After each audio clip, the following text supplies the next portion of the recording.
السلام علیکم ګرانو دوستانو، امید لرم چې روغ او جوړ به یاستئ دوستانو نن زه په ډیر زیات خوندوره ویډیو کې راغلم.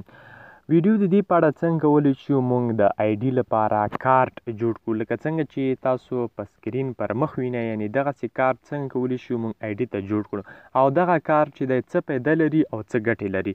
نو په لومړي کې درته تاسو ته د دې کارت فایده وښیم، د دې ګټې درته وښیم چې دا کومه ګټه لري او دا څه لپاره په کارول کیږي. نو دوستانو ګټې درته وښیم. د هر څه نه مخکې که چېرته تاسو زموږ په چینل کې نوي یاستئ او تاسو تر اوسه هم زموږ چینل نه وي سبسکرایب کړی، نو په ډېر زیات په درنښت باندې هیله کوم په دې سبسکرایب اپشن باندې کلیک وکړئ او په خوا کې کوم دا د بیل یا د ګینټي نشان چې راوځي په دې باندې هم در سره کلیک وکړئ او په آل باندې کلیک وکړئ دوستانو. او دوستانو که ویډیو مو لایک کړی نه وي نو مهرباني وکړئ ویډیو لایک کړئ او که له نورو دوستانو سره شیر کول غواړئ په دې شیر اپشن باندې کلیک وکړئ دوستانو یوټیوب چینل حتما در سره سبسکرایب کړئ. که چېرته په یوټیوب چینل کې نوي یاستئ نو یوټیوب چینل حتما سبسکرایب کړئ. را درومو دوستانو د دې ګټې درته وایم چې دا څه ګټه لري. لومړی ګټه دا ده چې که چېرته ستاسو آی ډي خراب شي او تاسو دغه کارت له ځان سره لرئ، که تاسو وینئ دوستانو دلته چې کله تاسو نه هلته یو پکچر غواړي، یو فوټو غواړي، کله چې تاسو تصویر ورته اپلوډوئ نو هغه تصویر نه اخلي او هغه آی ډي چې دی تصویر نه مني. که چېرته ورته بیا دا تصویر اپلوډ کړئ نو هغه چې دی بیا دا تصویر اخلي او په دې تصویر باندې آی ډي جوړیږي. دویمه ګټه د دې کارت دا ده چې که چېرته تاسو آی ډي ډسیبل شي، هلته لیکلي دي چې ډاونلوډ انفارمیشن، یعنې ډاونلوډ کړئ معلومات. کله چې تاسو آی ډي ډسیبل شي یعنې بیا هیڅ د جوړېدو امکان نه وي، خو دا امکان شته چې دا کارت ته له ځان سره لري نو دې په واسطه ته کولی شي اسانۍ سره جوړ کړي.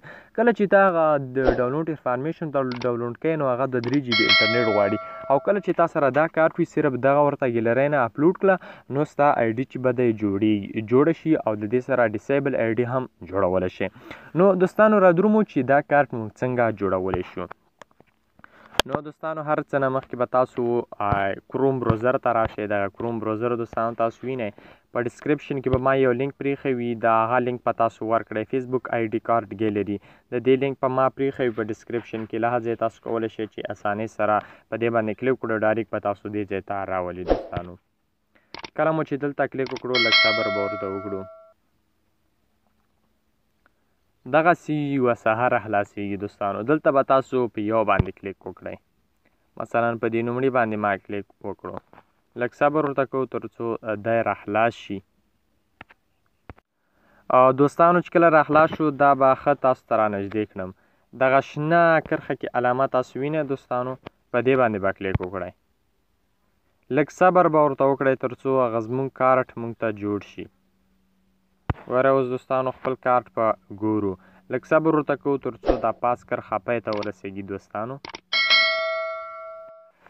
ګوره دوستانو چې هغه د آی ډي کارت چې دی زما جوړ شو، نو بیا چې دی ته دا سیو کوئ نو په دې سیو اپشن باندې به کلیک وکړي او دلته ډاونلوډ کیږي او دلته د ګیلري اپشن ته درومي. مثلا ګیلرۍ ته دا تصویر بیا یا ګیلرۍ نه بل تصویر راخلي نو په دې واسطه کولی شي او دا دی موږ چې دی فیسبوک آی ډي ته کارت جوړ کړه. په دې هیله دوستانو ویډیو مو خوښه شوې وي. که ویډیو مو خوښه شوي حتما در سره لایک او شیر کړئ. زموږ یوټیوب چینل معراج خان ټیکنیکل هم حتما در سره سبسکرایب کړئ. مننه دوستانو، خوشحاله اوسئ.